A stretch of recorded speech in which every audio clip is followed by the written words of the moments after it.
Happy Friday, everybody. Welcome to the Michael Cutler Hour. I am your host, Michael Cutler. It is September the 8th, 2017. Hope you've had a good week. It's certainly been a very difficult week for people in Houston and that part of the country. And now certainly Florida seems to be staring down the barrel of yet another horrific, monstrous hurricane. And yet another one in the on-deck circle apparently coming in right behind Irma is Jose.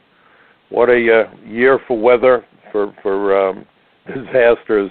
Almost sounds like a bad movie, but wherever you are, I hope you're safe. I hope you and your family are doing well, and I thank you for joining me. And talking about disasters and catastrophes, today is September the 8th. This coming Monday, we will observe the 16th, it's hard to believe it, but the 16th anniversary of the terror attacks of September 11, 2001. And what I think we lose sight of is that for people of my generation and people younger than me, 9/11 was a watershed moment. We will never forget where we were when we heard what was happening. It was kind of like when I was a kid and we found out that President Kennedy had been assassinated, when we found out that Space Shuttle Challenger blew up. It's one of those moments that, although it was a national or a global story, had a personal impact on all of us. But what we're losing sight of is that 16 years ago, kids in high school, many of them weren't even born yet. To them, 9/11 is history. And it's a history lesson that is not being adequately taught, from what I understand, in all too many of our public schools. The other day, I was speaking with a young man, and he was a producer on a program, and we got into a discussion about 9/11. And he said, Mr. Cutler, to be honest with you, I think he said he was 22 years old. He said, I was just a couple of years old when it happened. I really don't know much about 9/11. And it caused me to think. And I said to him, I'm sure you studied Pearl Harbor. He said, we absolutely studied Pearl Harbor in high school, but we really didn't pay much attention to 9/11. Now, I find that astonishing. I find it astonishing because certainly Pearl Harbor should be taught. Absolutely must be taught. But how in the world schools believe that they are fulfilling their obligation to get young kids who are preparing for life to truly be prepared for life when such a momentous situation, 9/11, what it represented, the threats that we still face. There's been no armistice. The all clear hasn't sounded. We now are friends with the Japanese. I got an award from the Japanese National Police for helping them with the narcotics investigation. Certainly Japan is not our enemy. But radical Islamist terrorists are as virulent and as determined to kill us today as they were on September 11, 2001, as they were back in February of 1993 when they bombed the Trade Center and killed 6 people and injured more than 1,000 and inflicted over $500 million in damages. This war is ongoing. And yet the schools, while they teach Pearl Harbor, somehow don't believe they need to be teaching about the war on terror. And this is an education that's preparing young Americans to be good citizens, to be prepared for life, to be able to understand how to cope with issues, how to devise strategies, how to understand the threats that we face so that we are prepared. Very disturbing. And that's what this program is about, to provide the information that the mainstream media not only won't provide, but twists so that it becomes virtually impossible to understand what the news is if they report on it at all. There's an interesting saying or a question, a rhetorical question, that asks if a tree falls in the forest and there's nobody there, does it make a sound? Maybe the question we should be asking, if the tree falls in the forest and only reporters are there, are they willing to report on it?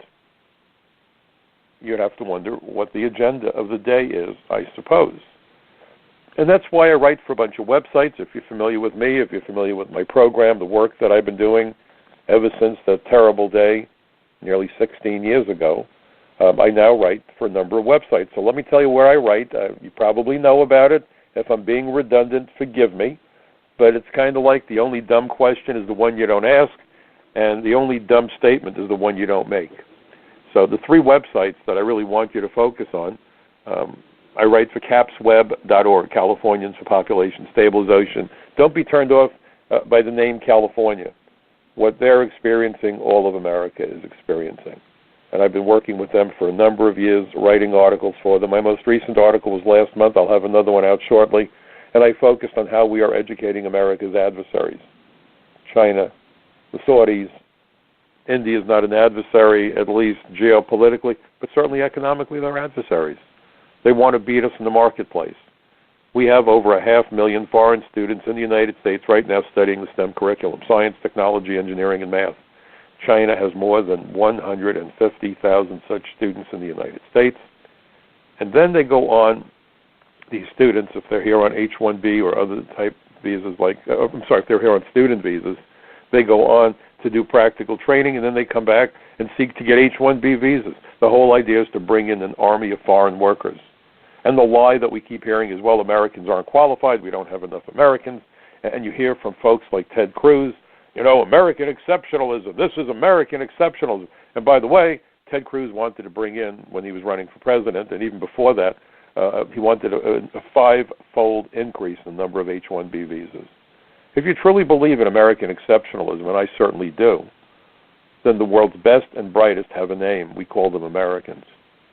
So why in the world would you want to flood America with more foreign labor? I'll tell you why, to drive down the wages. Alan Greenspan was perfectly clear about it when he testified for Chuck Schumer back in April of 2009, April the 30th. And so this creates a monstrous problem for American workers, but it also creates a monstrous problem for national security. And that's really what I want to talk about today. Next week I will be in Colorado. I will be the keynote speaker at Constitution Week in Grand Lake. So I was debating, do I discuss 9/11 the Friday before or the Friday after the anniversary? So with this opportunity to travel to Colorado to share my perspectives with a bunch of great Americans, we're going to talk about it today. But we're going to talk about 9/11 from the perspective of immigration. I provided testimony to the 9/11 Commission. I've been involved with the arrest and prosecution and investigation of terrorists here in the United States. So it's a topic that's close to my heart, one that I have significant familiarity with, which is why I guess the 9/11 Commission wanted my testimony. And I've testified before numerous congressional hearings in the House and Senate about immigration, and particularly how failures make us vulnerable to transnational criminals and international terrorists. So that's going to be my focus. But understand, we're not just going to talk about terrorism. Understand that the programs that this government has been enacting for decades has facilitated the entry and embedding of the terrorists. Let me begin by reading something to you, and this is from the preface of the 9/11 Commission staff report on terrorist travel. This was an official report that was prepared by the lawyers and the federal agents who were assigned to work with the 9/11 Commission. And right from the very beginning, fresh out of the barrel, right off the finish, the starting gate, it starts out by saying this. This is the first sentence in the preface of the report. It is perhaps obvious to state that terrorists cannot plan and carry out attacks in the United States if they are unable to enter the country. Yet prior to September 11, while there were efforts to enhance border security, no agency of the U.S. government thought of border security as a tool in the counterterrorism arsenal. Indeed, even after 19 hijackers demonstrated the relative ease of obtaining a U.S. visa and gaining admission into the United States, border security still is not considered a cornerstone of national security policy. We believe, for reasons that we discuss in the following pages, that it must be made one. So, right from the get-go, border security is national security. And look at the Congress having arguments over whether or not to build a wall on the Mexican border. But please understand, that's not the only place where we have a border. And this is something I've been writing about and speaking about and testifying about ever since 9/11, and even before that. Any state that has an international airport is a border state. Almost all of the terrorists have entered the United States through ports of entry. Airports. It's in the 9/11 Commission report. But understand, we have a northern border and a southern border. The northern border is twice as long, roughly, as the Mexican border. The situation with Canada is quite different from the situation with Mexico, because Canada I've had the privilege of working with Canadian Royal Mounted Police and local police from Canada and so forth. Their people are as trustworthy as are ours. The RCMP is every bit as professional and conscientious and trustworthy as the best federal agents from the United States. I had the privilege of working with a bunch of them. I've had meetings with the Canadian officials, at the Canadian Embassy in Washington and elsewhere. But nevertheless, they have a problem with terrorism, and we have a problem with drugs and criminals flowing between the two countries. Wherever you have an opportunity to cross international borders, terrorists and criminals will seize that opportunity to evade the long arm of the law and to travel around the world so they can conduct meetings and training and engage in if you want to call it fundraising, it sounds like a charity, certainly not, but often charitable organizations, so-called, are really fronts for criminal or terrorist organizations. So the Canadian border is problematic. No insult to the Canadian government, and I'm sure that our bad guys going to Canada don't please them either. Mexico is a unique situation because it teeters on failure as a state because of massive violence, massive corruption. It's a whole other story. But please don't think that if we could seal the Mexican border, the problem goes away. We also have 95,000 miles of coastline. More opportunities for bad guys to enter the United States and ply their trades, whether it's criminal activity or terrorist activity. Dangerous situation. And the regulation and enforcement of laws that pertain to foreign nationals entering the United States falls squarely on the shoulders of immigration. That's why they put immigration under the Department of Homeland Security, but the way it was done by the Bush administration. If you look at the statements made by John Hostetler when he chaired the House Immigration Subcommittee, and he was a Republican, and I testified for John a bunch of times. He was crystal clear that the way that they had configured DHS under the Bush administration made it impossible to secure the borders or enforce our immigration laws, and then he went on and said, and because of that, the very issue that caused the creation of DHS, the failures of border security and immigration law enforcement, not only were not addressed by the creation of DHS, but were hobbled by the creation of DHS. Both political parties are in on this. They are globalists. President Trump is not. And if you wonder why you see all this animosity aimed at Donald Trump, primarily it's because he believes in a sovereign America with secure borders, and his adversaries do not. They don't care that people die. They don't care that drugs flood the country. They don't care because the United States Chamber of Commerce and its allies in industry and elsewhere, and labor unions, and the American Immigration Lawyers Association, and so many politicians from both parties either practice immigration law or have friends who practice immigration law. They are far more fixated with head counts on airplanes than body counts in the morgue. They want foreign workers to come here because the corporations that make the campaign contributions want that so they can drive down wages. This is about cheap labor. And never forget that on a slave ship, there's always room for more oarsmen. And this isn't just people doing the bottom-rung, economic bottom-rung jobs. This includes the high-tech workers, the H-1B visas. And along comes Donald Trump and Attorney General Jeff Sessions, who's a brilliant attorney. I would argue the best Attorney General we've had in generations, the most dedicated, the most professional, and the most compassionate, by the way. How in the world do we talk about immigration and compassion and ignore the plight of the American people? When I was with the INS, Doris Meisner, who was the commissioner under Bill Clinton, told immigration employees that we needed to be customer-oriented. And I made this point when I testified before the Senate Judiciary Committee a couple of years ago at the invitation of that great senator, Chuck Grassley from Iowa. And I said, so Doris Meisner comes out and says, we've got to be customer-oriented. I agreed. Where I disagreed with Doris was she was convinced that the customers of the Immigration Service were illegal aliens. Foolish Mike Cutler, I believe that our customers were American citizens. Our immigration laws were initially enacted to protect national security, to protect public safety and public health, and to protect the livelihood of American workers. What a quaint thought. And today our borders and our immigration laws are seen as impediments to the wealth of the corporate executives who are making $100 million a year or whatever the hell they're paying them. You know, back in the 50s and 60s, the average CEO might make 50 times, 60 times what his employees were earning at the bottom rung. Good salary, good salary. Today, some of these corporate CEOs are making more than 500 times what their employees are earning. And what's remarkable is it means that the money is not being reinvested in the companies. If it's a publicly held company, it means that the shareholders are not getting the return on their investment that they should be getting. The employees are certainly getting shafted. Everyone's being screwed but the folks at the top of the food chain. And that's what we're witnessing. When you get on an airplane, look at how the airlines treat its customers. When I was a kid, I was told the customer is always right. My first job, I worked in a little kosher deli here in New York, in Brooklyn. And the people there that owned the deli told me the customer is always right.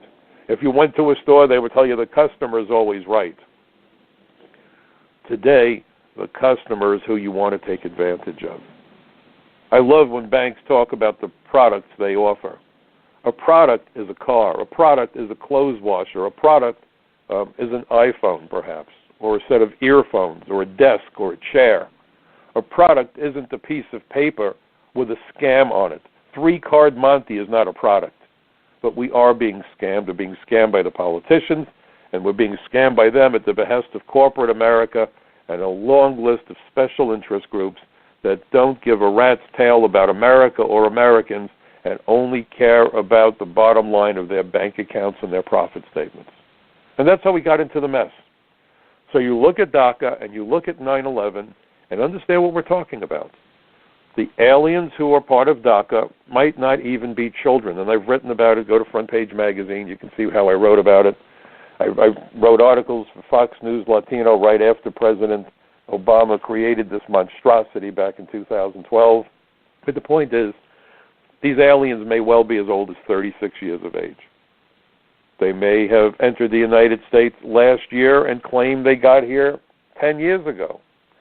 There was even a story about an alien who was killed when that trailer was overheated and people died in the trailer, if you remember that terrible story in Texas.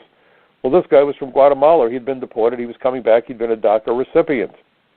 He lost it because he's alleged to have become a member of MS-13, had a rap sheet that involved an assault committed by a mob.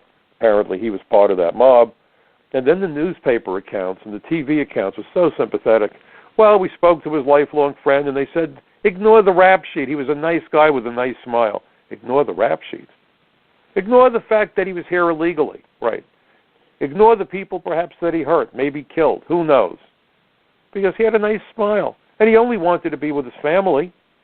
And you could say the same thing of a guy that breaks out of jail, right? The guy's doing time in prison for armed robbery and he shot someone.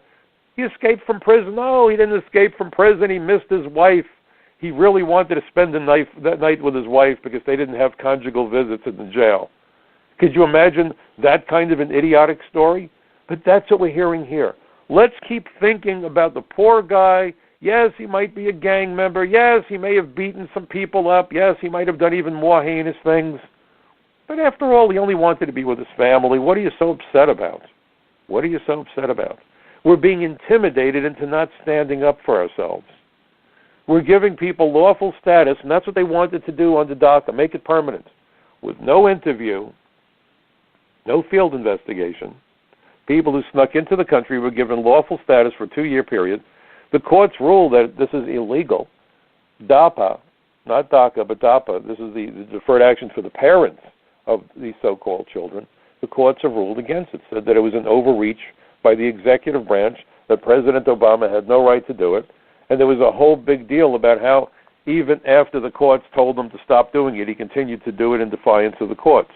Now Chuck Schumer comes out and says, this cruel Donald Trump and Obama, cruel Donald Trump, he has no consideration. He refuses to extend DACA. You want the president to commit an illegal act because Obama was flaunting the law? And I find it remarkable. Mr. Obama has claimed to fame, I was a constitutional law instructor. Really? Well, there's something called checks and balance. And at least a half dozen times before he implemented DACA, what did Obama say?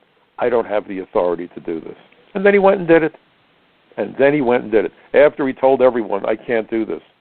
And then he woke up one morning and said, and why not? Who cares about the Constitution? Who cares about my oath of office? And if anybody's listening to me and saying, well, there's Cutler, he's just a hater, he's some right-wing conservative, full disclosure, folks, I'm a lifelong registered Democrat. Can't tell you the last time I voted for a Democrat. The wheels have come off their wagon. They are not Democrats. People say, how can you be a Democrat? It's easy, folks. I'm a Democrat. The Democratic Party is not the Democratic Party. The Democratic Party used to stand for hardworking, blue-collar Americans, people like my father, who is one of my biggest heroes, will always be one of my biggest heroes in the world, he and my mom. They were heroic. My father was a construction worker. He was a tradesman, someone who actually did something productive, unlike the folks out there in the fancy suits who swindle every American they possibly can, the con artists who work for the banks and the insurance companies and all that other nonsense, where it's all about the bottom line and the hell with country and the hell with your fellow Americans. The Democratic Party used to stand for the hardworking American. And the Republican Party used to stand with and for the business owner. And you know what? Both sides of that equation have reasonable concerns and interests.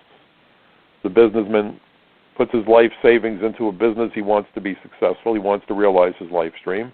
But he needs to respect the fact that the people who work for him help him to make that dream possible. You know, I like to use the analogy. When you consider the incredible success of American soldiers at D-Day, and we can go to other battles and other wars and other soldiers and other generals, but let's use D-Day. How did D-Day become successful? Was it because of the brilliance of General Eisenhower, and I think he was brilliant, I thought he was an amazing president, or was it because of the soldiers willing to lay down their lives, these kids who landed on Normandy, whether by sea or by air? Many of them killed, many of them shot up, all of them forever changed by what they experienced even when they survived. Who takes credit for D-Day?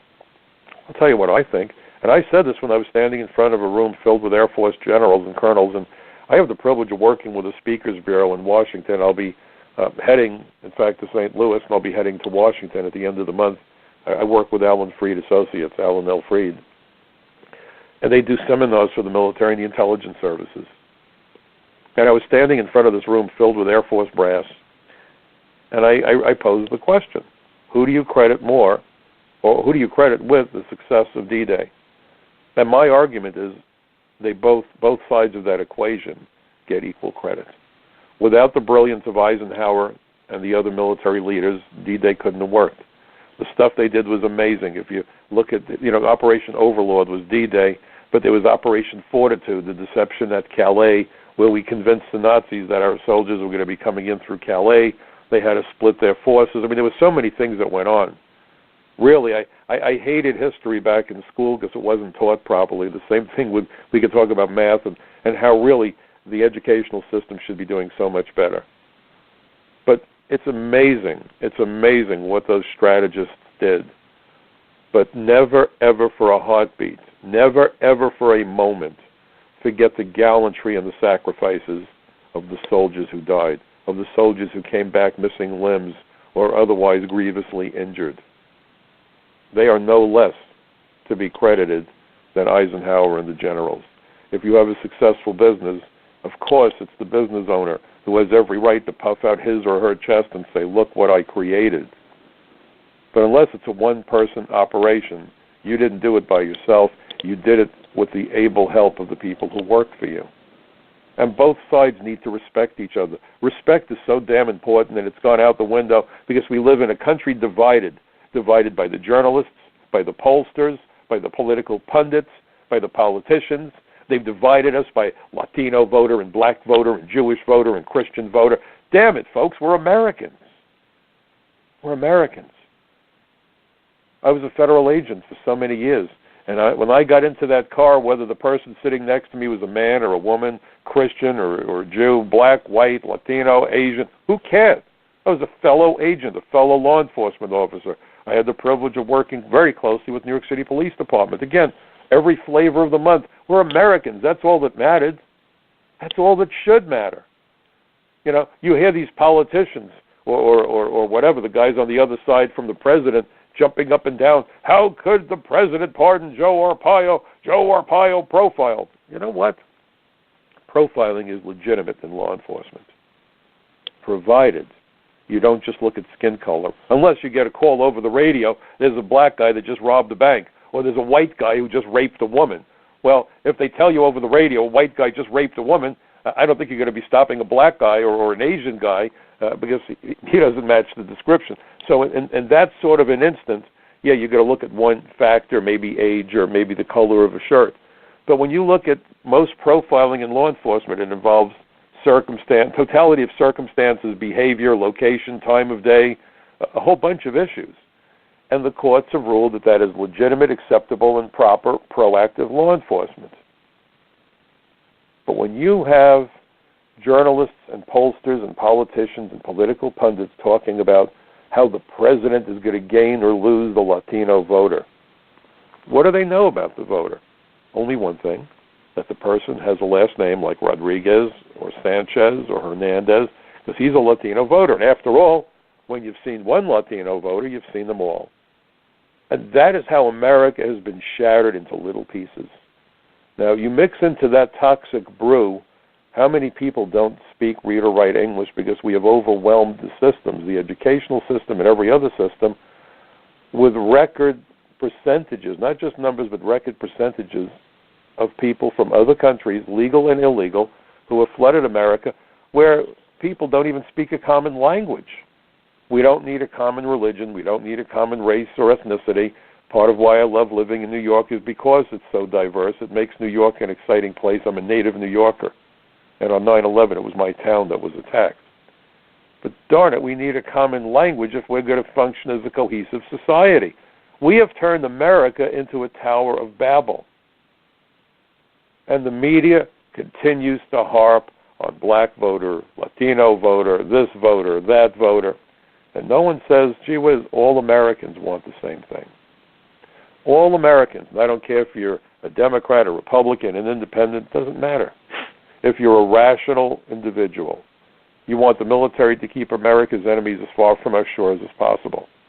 If you're a rational American, you want to know that law enforcement is going to keep the streets safe and keep the drugs and the gangs off the streets so that you and your family, your children, can go about their day-to-day lives without fear of being attacked by some thug. And you want to know that the schools are going to educate our kids so that any American, irrespective of what I call the superficial factors, race, religion, ethnicity, gender, any American willing to study hard, work hard, and benefit from a little bit of good luck for good measure can write the next great American success story. But that's not the message we're getting in the media. The message in the media by design is divisive. We separate people by race, by religion, by ethnicity. If you want to look at demographics and talk about how the American who doesn't have a college degree is more concerned about illegal aliens taking his or her job, that makes sense. If you want to talk about how the American who has the PhD is concerned that perhaps he may lose his job to an H-1B visa holder from India, that makes sense. If you want to talk about someone's age, whether they're close to retirement or just coming out of school, that makes sense. But when you divide Americans up by their race, by their religion, by their ethnicity, folks, it's racism by definition. It's bigotry by definition. It's disgusting. But no one stops to think about it. And we've been intimidated that if you dare complain, there's something wrong with you. 9/11 killed, the attacks of 9/11, everyone says, well, 3,000 people were killed. Folks, the total body count isn't in yet. There's something known as the Drug Act, named for a New York City police detective who died because of the toxins he was exposed to by working at Ground Zero. Thousands upon thousands of people are still suffering with terrible cancers and diseases that scientists and doctors have determined are a direct result of what they were exposed to when the World Trade Center collapsed. The body count isn't done yet. But the politicians are unwilling to accept the idea that we have to look at immigration as a key factor in the war on terror. They need to go back and look at the 9/11 Commission report, but they won't. And they won't do it because they are being paid well. It's called campaign contributions. I call it bribery. To ignore the vulnerabilities created by multiple failures of the immigration system. Remember what I just read to you from the preface. Border security is national security. And then you hear the lie. Well, these poor people are hiding in the shadows. If we can get them out of the shadows, then we could all be safer. Well, understand when you're dealing with millions of people, there is no way to do field investigations or even do a face-to-face interview. So let me read to you another paragraph that comes from the 9/11 Commission staff report on terrorist travel. And I want you to, as I read this to you, I want you to think about this idea about DACA, where we, or the politicians, want President Trump, and I don't know, I hope that he doesn't want them to actually enact legislation to give these people lawful status, because again, there will not be a capacity for face-to-face interviews and not a capacity to do field investigations. We are flying blindly in a storm. That's what we're talking about. Now, don't for a moment think that I'm not being compassionate and feel bad for kids who legitimately came here as they claim. What I mean by legitimately, they came illegally, but as they claim they did, in fact, they're telling the truth. But why did they come here? They came because they were enticed. They were enticed by Barack Obama. They were enticed by George W. Bush. They were enticed by the Clintons.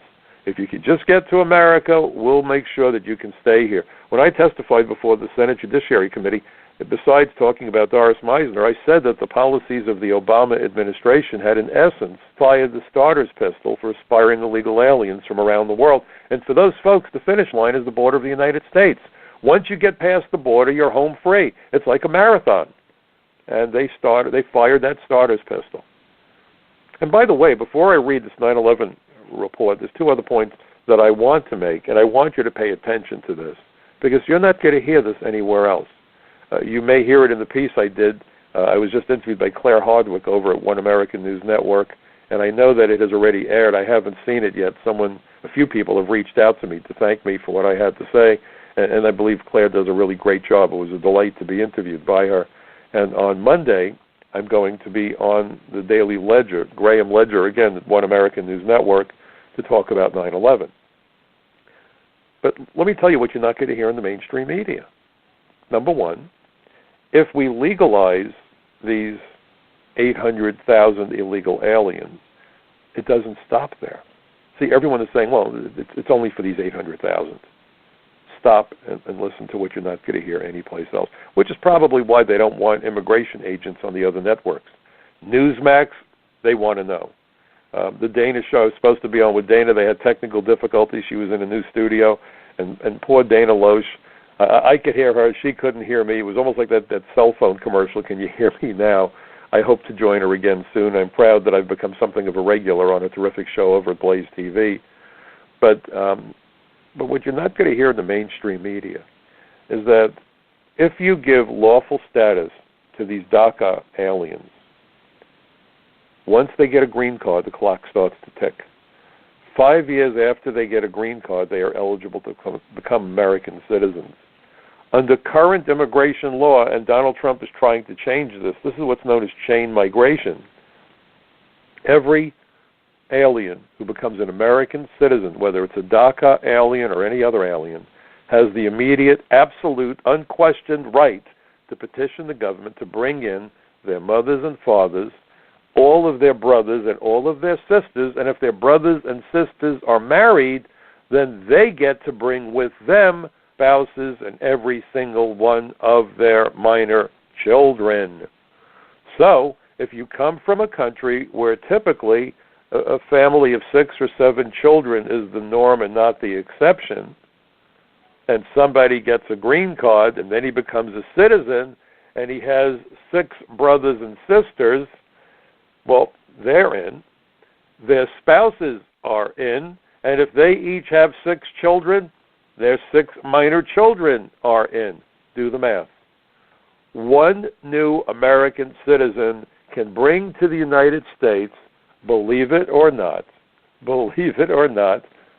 60, 70, 75 more people. If that doesn't blow your mind, check for a pulse. It has to stop. I have argued that the way I would run the system if the person that you're filing a petition, or that you should only be able to file a petition to somebody who could reasonably be expected to be part of your health insurance program, perhaps with the exception of your parents, because perhaps you and your wife are working, you have children, you want them to take care of your kids so you can go to work. I don't have a problem with that, and they're not going to be working if they're retired. That's fine. And you have to foot the bill, of course. Let them come live with you. I have no problem with that. But to bring in all of your siblings who are of prime working age and all of their spouses and all of their children, this is a geometric progression. We can't do this anymore. So that's one of the negatives to all this. But now the negative also is one that links back to 9/11. And I want to read to you how immigration fraud plays into it. Remember, no interviews, no field investigations, right? So here from the 9/11 Commission staff report on terrorist travel is yet another paragraph that I want you to listen very carefully to. Once terrorists had entered the United States, their next challenge was to find a way to remain here. Their primary method was immigration fraud. For example, Yusuf and Ajaj concocted bogus political asylum stories when they arrived in the United States. Mahmoud Abu Alima, involved in both the World Trade Center and landmark plots, received temporary residence under the Seasonal Agriculture Worker Program after falsely claiming that he had picked beans in Florida. Mahmoud Salome, who rented the truck used in the bombing, overstayed his tourist visa. He then applied for permanent residency under the Agriculture Worker Program but was rejected. Ayad Mohammed Ismail, who drove the van containing the bomb, took English language classes at Wichita State University in Kansas on a student visa. After he dropped out, he remained in the United States after status. Then we get to page 61, exploring the link between human smugglers and terrorists. In July 2001, the CIA warned of a possible link between human smugglers and terrorist groups, including Hamas, Hezbollah, and the Egyptian Islamic Jihad. Indeed, there is evidence to suggest that since 1999, human smugglers have facilitated the travel of terrorists associated with more than a dozen extremist groups. With their global reach and connections to fraudulent document vendors and corrupt government officials, human smugglers clearly have the credentials, quote unquote, necessary to aid terrorist travel. The dreamers were smuggled aliens. And if only a handful of terrorists, look at the damage done on 9/11 by 19 terrorists. Look at the damage done at the Boston Marathon by two brothers. Look at the damage done at San Bernardino by that husband and wife.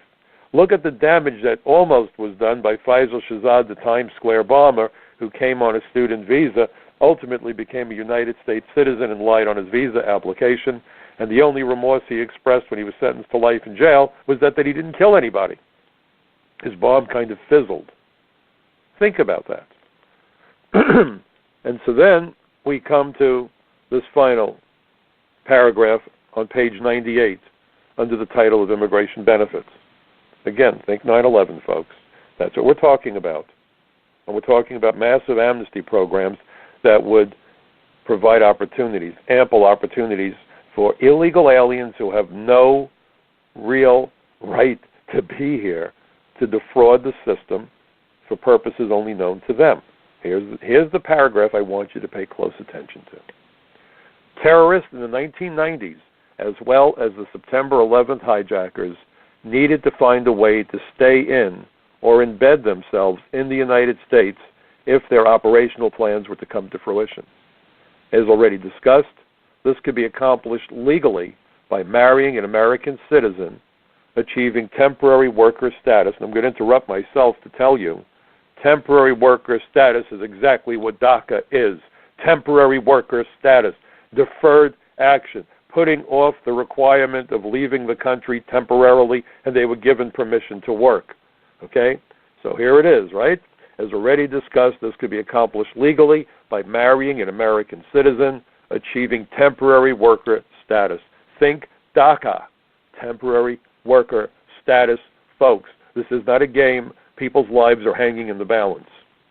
And it goes on and says, after temporary worker status or applying for asylum after entering. In many cases, the act of filing for an immigration benefit sufficed to permit the alien to remain in the country until the petition was adjudicated. Terrorists were free to conduct surveillance, coordinate operations, obtain and receive funding, go to school and learn English, make contacts in the United States, acquire necessary materials, and execute an attack. It's crystal clear. Yet, nobody ever talks about the 9/11 Commission or its report or its findings when we talk about DACA, when we talk about amnesty, when we talk about sympathy for people who shouldn't be here. We entice these illegal aliens to come here. Shame on our corrupt government. And by the way, I want you to think about this also. We keep hearing the lie from the liars in politics. Boy, isn't that redundant, lying politician? It's almost a redundant term, isn't it? The borders have never been more secure. Can you remember that mocking look in Mr. Obama's face when he stood there in El Paso 5 years ago, whenever it was, and he said, those other folks are never going to be happy. The border is secure. What do they want, a moat? Do they want us maybe to put alligators in the moat? Do you folks remember that little outrageous statement that he made with that sneer and snicker and all the catcalls from his adoring audience, yucking it up in El Paso? El Paso, where bullets had flown across the Rio Grande from arguably the most dangerous city in the Western Hemisphere, Ciudad Juarez in Mexico. And I've been to El Paso. I was there to meet with a law firm for a week. I was working as an expert witness on a case. And my hotel was about 3 or 4 blocks from the Mexican border. And I was in the top floor of the hotel, and my room happened to face south. And I'm sorry I didn't bring binoculars because I was very curious, because every night for the 8 days that I was in El Paso, what did I see but police cars racing from one place to another place to another place to another place, constantly at night. The red lights flashing and racing across the horizon, apparently from one shooting to another. But there was Mr. Obama in that very same city a couple of weeks or months before I was down there, talking about what? Oh, these folks aren't going to be happy until we put alligators in the moat. So here's the question that no one ever asked Napolitano or Obama or George W. Bush, for that matter, for whom I have little use also in terms of what he did with immigration, especially after 9/11. Those ashes landed on my house. My neighbors died, and I had testified about immigration and the nexus between immigration, visa fraud, immigration fraud, and terrorism 4.5 years before the attacks of 9/11.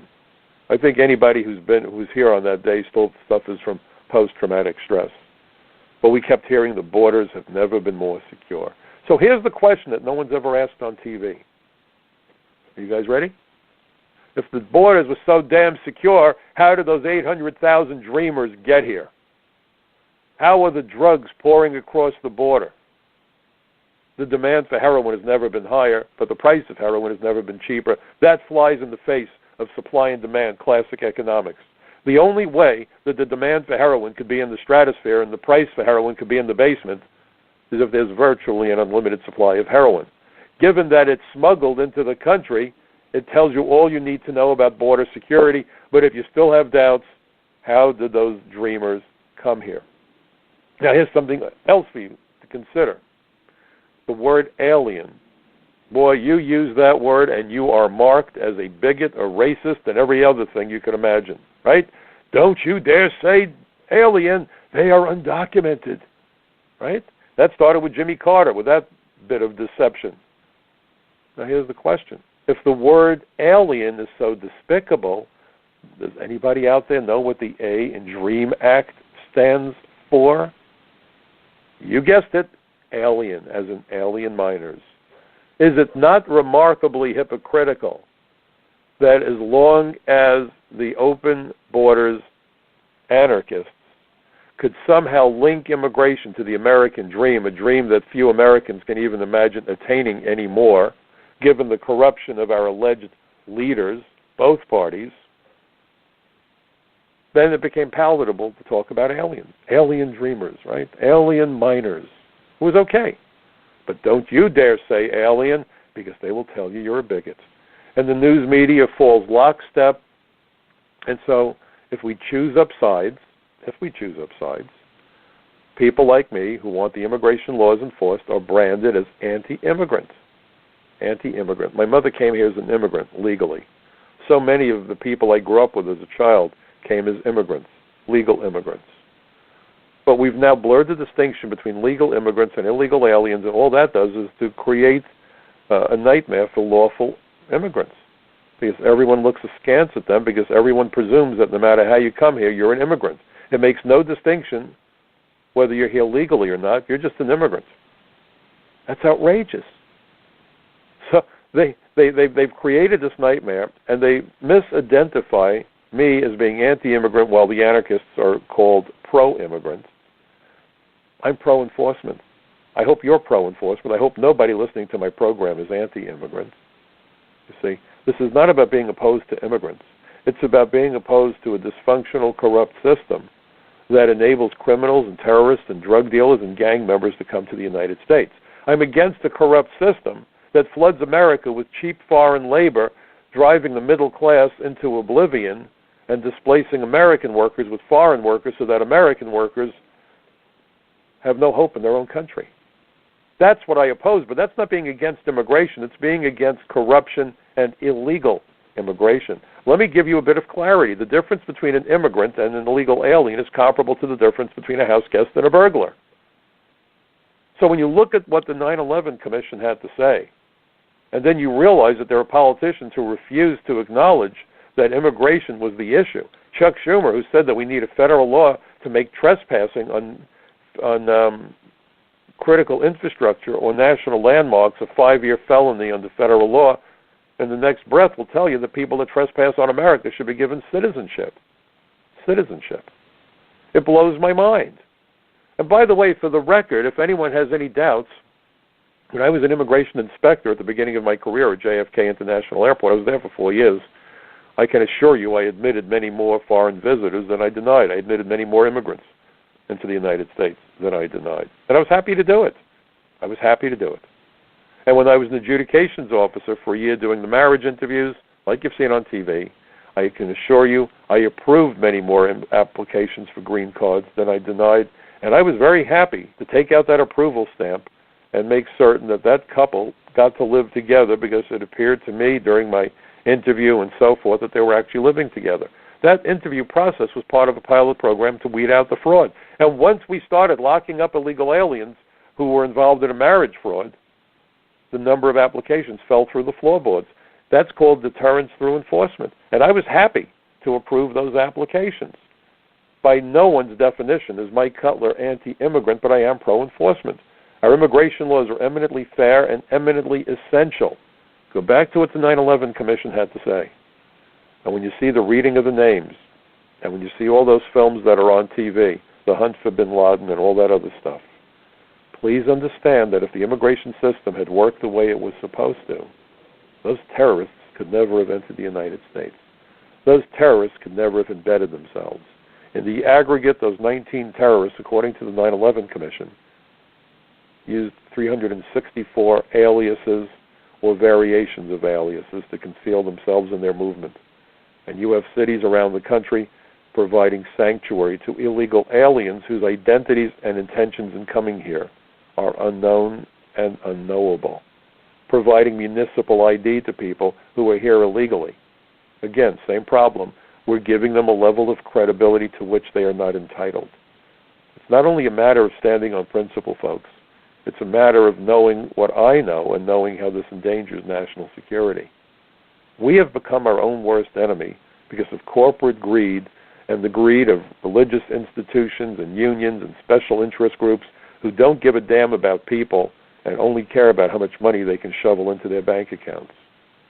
I don't know if I said it today, but if I've said it before, forgive the redundancy, but as long as the Chamber of Commerce and its allies in the hotel, hospitality, travel industries, and others are more fixated with head counts on airplanes and ballparks and theaters and so forth than they are with body counts in the morgue, this isn't going to stop.